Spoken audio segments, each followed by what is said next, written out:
Appamada's programs and facilities are supported through your generosity. Your support really does make a huge difference.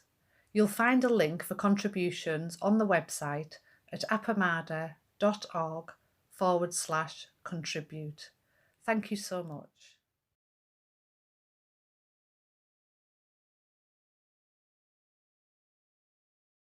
How to really comport myself.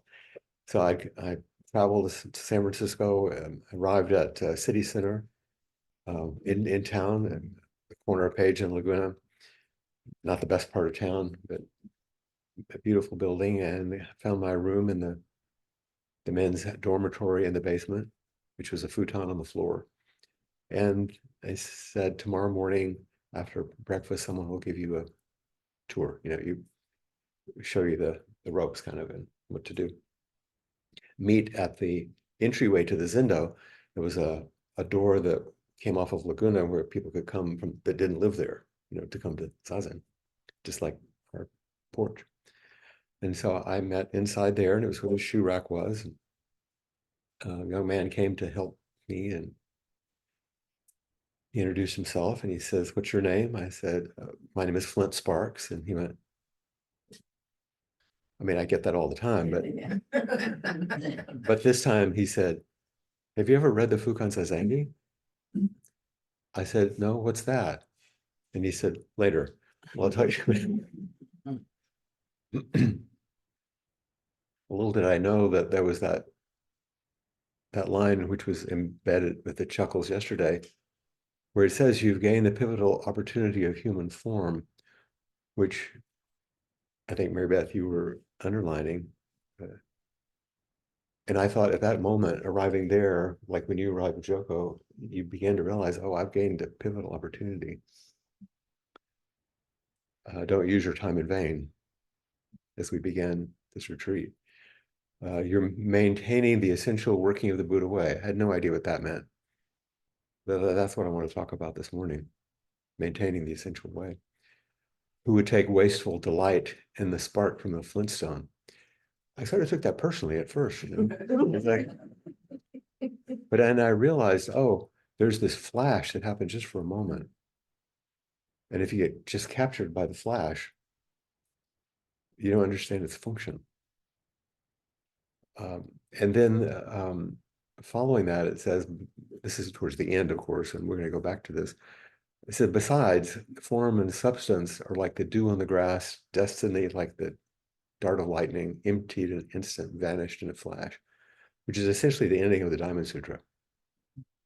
Dogen inserted that. It's a very famous line. So this is where I found myself at that time, young and ish at that time, and new and enthusiastic and foolish, and all the things that go with that. Dogen wrote this essay when he was 28 years old. He had just come from China. He wrote this in the last half of the year 1227, sometime between December 5th and October 5th and December 10th. I don't know how they know that, but there's some dates to his. And he was full of enthusiasm, just like I was, and about practice. And he learned this new practice called Zazen from his teacher, Rujing, in China, and he was eager to share it with people. But he didn't write it for the temple where he was teaching or practicing, or to add it to a compendium of monastic things. People were curious. This is actually what he wrote, and this, but in English translation. These are Dogen's words. It says, since in Japan, it's never been possible to learn about the special transmission outside the scriptures, or treasury of the right Dharma eye, much less the principles of Zazen. He said, they're not transmitted here. He's writing to Japanese people. So as soon as I returned home from the land of Song, China, and students began coming to me for instruction,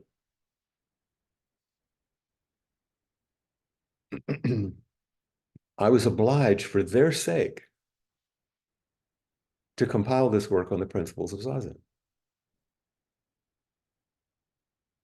It's like giving a Dharma talk. It's like, okay, for your sake, you asked me to do this, so we'll do this. Said long ago, the Chinese Zen master Po Chang constructed a monastery with a hall set aside especially for Zazen practice. So that was like a new thing in China, Zendo. In so doing, he effectively transmitted the true style of the first Zen ancestor, Bodhidharma. The style was distinct from the briars and brambles. This is very Dogen. The briars and brambles of word attachment of the Buddhist schools that had preceded him. This is something that students should know and not be confused about. So this was his orientation, because we know, the roots of Buddhism are in India, and we have that first transmission of Mahakashyapa. The study about the flower, right? Where this, he said, does anybody here basically understand? And he said, that's one person. And he was holding a flower. It was simple, it was embodied, and it was wordless, ordinary, profound, holy, like you called it. So it's the foundation of Zazen in some ways. And Chan originated later in China, sometime around the 6th century. And then that school spread all over Asia and made a big impact, and it became Zen in Japan, which is the one we know more about probably. And this, and Bodhidharma, many of you know, the Western barbarian, you see pictures of him? He's a grumpy old guy with a beard. Yeah, there he is up there, the white robe, And when he was asked what this school was, or what his teachings were, or what this, the very, very famous line, most of you know, he said, it's a special transmission outside the scriptures. This is what Dogen was referring to. Not depending on words and letters, directly pointing to the mind, seeing into one's true nature and attaining Buddhahood. So this was a different approach. A little more of what Dogen wrote at that time. He said, he referred not only to Po Chang, this guy who written this thing for the monastery, but also another fellow, Chung Tse, who was a gardener. And he wrote recommendations for how to do gardening. So Dogen says, for the most part, Fukan Zazangi follows Po Chang's original text, or intent, but it also contains some additions made by Sung She, that's the gardener, himself. This has resulted in errors of various kinds, as well as an overall lack of clarity. And then he makes an important statement, which is why we're doing what we're doing. He said, no one who does not already know the meaning behind the words can fully understand what he's trying to say. So we take time. For that reason, I have now gathered together and written down the true principles of Zazen that I learned in Sung China, in hopes that they will transmit the inexpressible heart of the Buddha ancestors. So I'm taking some time with this. I know some of you know these things, but it's important to have a context for a reason I'm getting to here. In fact, if you look at scholarly things about the Fukan Zazangi, you'll see, when he starts the first 4 or 5 paragraphs, and then he starts to give instruction, and it seems like that's a different thing. It is a different thing. That he cut and pasted in his computer, that part from Po Chang.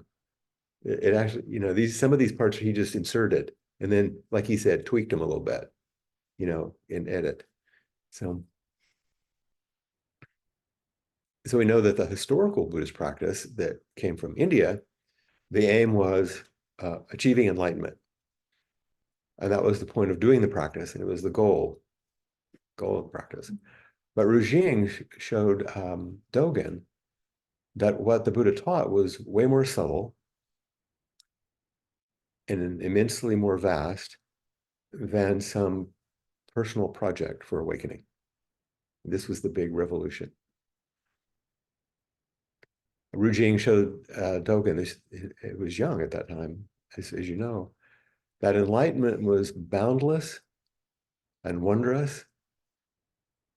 So how could it be another object of our mind produced by this condition limited mind? It's like it didn't make any sense. But that's how it always had been taught. It's this yogic activity you could engage in and then get something that you didn't have before, like doing a better downward dog or something. I know it's silly, but it's in that. So what the Buddha taught then was far more pervasive and profound, Rujing was saying. And if any of you have read some of the Mahayana sutras, like the Diamond Sutra, the Flower Ornament Sutra, if you have, they're like kaleidoscopic and like, I don't know what they were smoking. It's like, Psychedelic. yeah, it was very psychedelic. And that's why they're written that way. Not because there's these fancy heavens and high states you get to, because it's an attempt to express something that is beyond what you can conceive of using everyday things. So they're, kind of wild and elaborate. But he was saying that this practice was not it didn't give you some new and improved state of consciousness. And how many of us came to Buddhism hoping for that? I mean, that's what we think it is. I'm going to relax, have a quieter mind, not be such a jerk. I'll be a better person. Maybe that'll make the people around me nicer too. Whatever it is, it's going to help me in some way. And he's saying that this is not some new state of consciousness suddenly appearing, not some new conditioned state produced by the efforts of a conditioned mind that you could contrast with other states. Like this is the good one. It's not a comparison. Because, every state comes and goes. We know that. So it's impermanent and dependent on other things. It's also not it's not a conditioned state. It's also not a stable trait, because then it would be a thing, that you could have a label and claim. It's like, what the heck? This was something very, very different. And then he made even wilder statements. Oh, awakening is not something that happens to a person.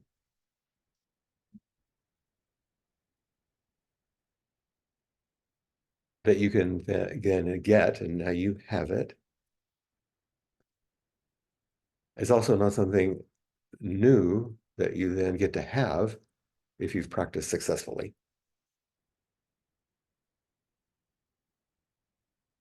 Practice enlightenment, and this is what Dogen did. He put the characters for practice and enlightenment, the two characters together.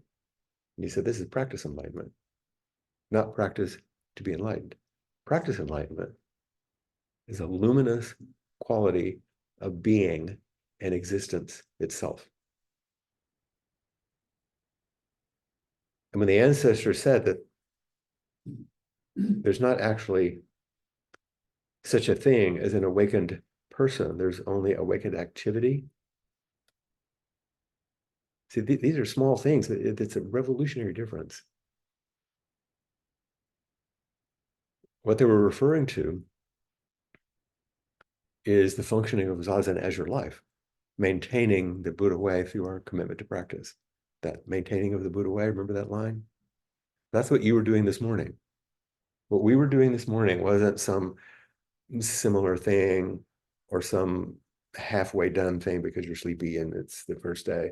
What you were doing this morning was the exact thing that he's talking about. You're maintaining the Buddha way by your upright sitting, even if it didn't feel like much to you.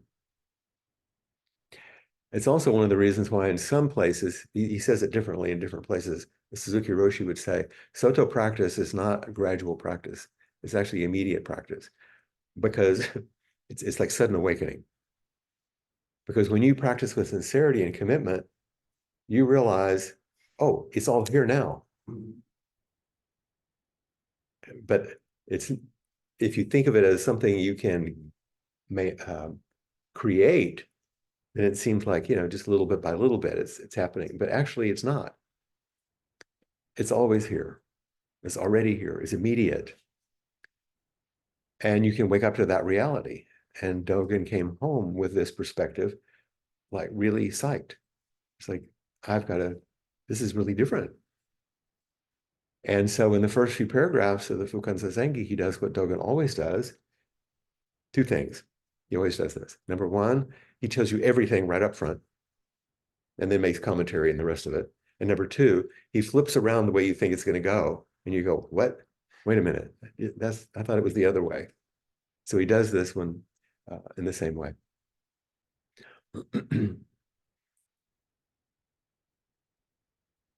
Most of us think, I don't care how many times you've heard this, we still think this. Buddha, Bodhidharma, all these people sat so they could awaken. You say, 6 years of sitting, 9 years of facing a wall, you're going to awaken. He said, no, they sat zazen because they were awake. Because they realized it's all here, they sat down and maintained that Buddha Dharma by their sitting. That's what you did this morning. So they're not sitting to awaken, they're sitting because they're awake and they wanted to express it and deepen themselves in it. How was that? Remember when you talked about the refuges yesterday? Wasn't it? Didn't you say it? Who said the refuges were part of what we were talking about? I think you did. It was you. Okay. I couldn't remember who it was. Thank you. My memory is very bad. That's right, because you were sitting over here. That's what I was doing. So what were they doing? They were immersing body and mind deeply in the way, awakening true mind. They were entering deeply the merciful ocean of Buddha's way. They were bringing harmony to everyone, free from hindrance, just by their sitting. So in each of those beautiful lines that you were repeating, that's what you were doing, and that's what you do every time. And this is what the ancestors were doing, and what we're doing, simply by upright, silent stillness, sitting. And by the way, what time am I supposed to stop? 7:35-ish? That's a real shame. You can continue this evening. Oh, I can? Okay, I'll say a few more things. Okay. Because we have a little time before. Yeah. Okay, thank you. I'm having too much fun. But this is important, isn't it? I mean, without this, there's that, when we were reading yesterday, which was so great to do, she read that first paragraph, and then I started the second one, where it goes, and yet, if you read the Fukan Zazengi and chant it over and over, without the perspective that I'm setting in place, it's hard to follow. Because it doesn't make sense if you think about it in the way of, I'm going to practice to get enlightened. It doesn't make any sense. It doesn't fit into our expected paradigm about meditation and spiritual practice. So that's why this is so important. For example, somebody read the first paragraph.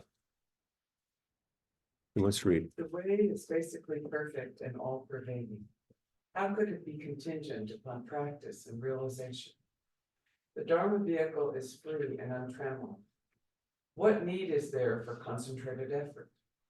Indeed, the whole body is far beyond the world's dust. Who could believe in a means to brush it clean? It is never apart from one, right where one is. What is the use of going off here and there to practice? Now, does it sound different now? I mean, with the perspective I'm talking about, it's like, oh, so here's another translation just for fun. Primordial awareness is in essence perfect and pervades everywhere.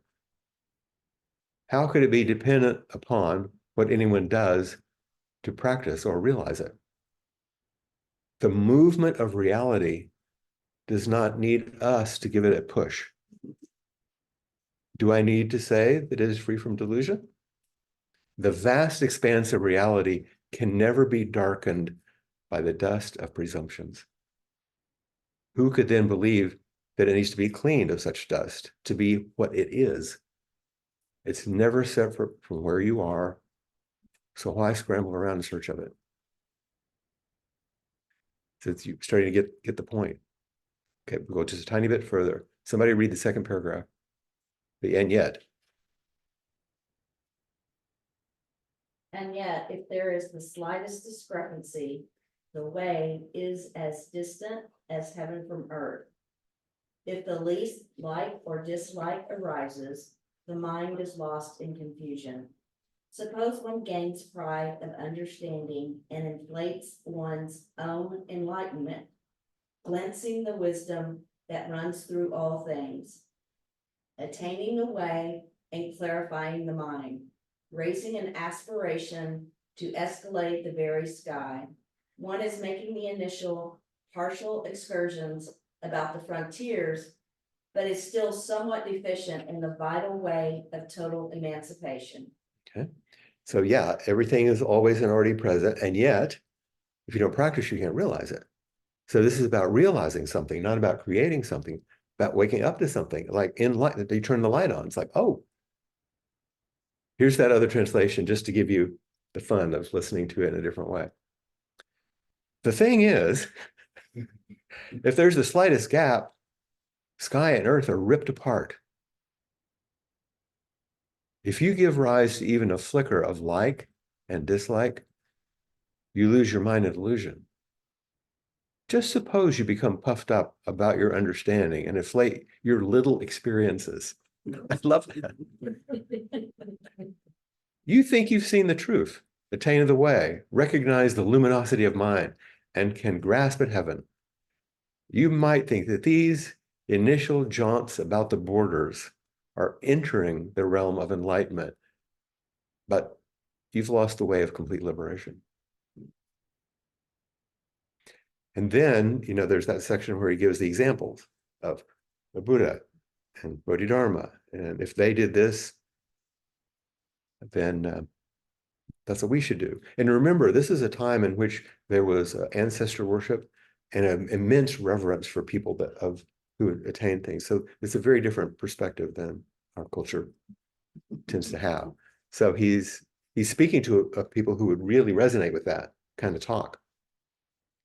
And he's saying, follow their lead, and you'll go where they go. And then he starts with some instruction where I'll stop now, because then he gives some instruction on attention, how to orient yourself. And then he gives some sitting instructions. And we'll go further than that.